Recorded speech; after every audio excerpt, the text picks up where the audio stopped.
Welcome to the Wicklanders-Zalowski interviewing tip, presented by the International Association of Interviewers.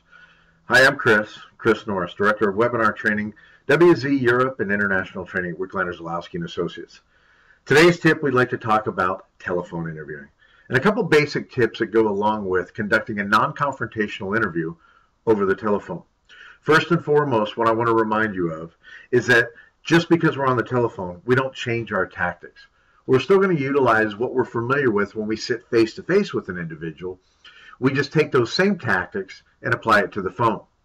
So we utilize non-confrontational, in other words, introductory statement, rationalizing, building credibility, showing understanding, just like face-to-face. A couple tactical tips that I could give you, though, are, first and foremost, what we want to do is have our subject on a landline. Now, for those of you that might be thinking, well, Chris, my witness needs to hear both sides of the conversation. I get that. I understand it.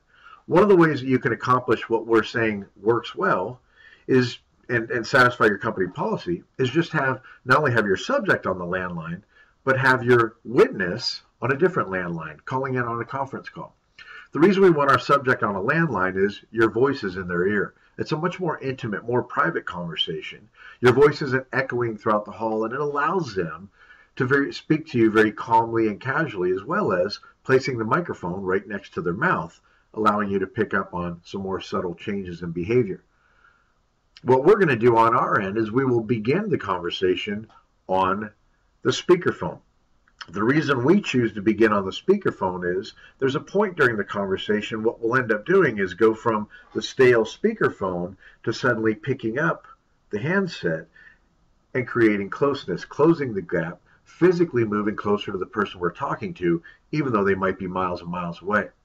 The last tip we can give is, how do you know whether that subject is actually paying attention to you? How can you evaluate their behavior? What we're going to do is utilize what we call an engagement technique. Hey, you there, listening in and paying attention to this tip? What do you think of that? That's an engagement technique. What we'll do is we'll say their name, ask a simple closed-ended question. Something like, do you see where I'm coming from? Do you hear what I'm saying to you? Do you understand what I mean by that? These simple little engagement techniques allow me to accomplish two things. Number one, I know the subject is listening to me because every time I ask that closed-ended question with the engagement technique, they acknowledge me. The second is it allows me to read their behavior, where early on they may have been giving me the yeah, uh-huh, no, okay. Later in the conversation, I'm hearing, yeah, I know, okay. There's a big change in their demeanor. Those are some good tips for telephone interviewing. Thanks for tuning in to today's II interview tip. We'll see you soon on another tip. Take care. Keep well. Bye. For more information or to register for a seminar today, visit us online at w-z.com or call us at 800-222-7789.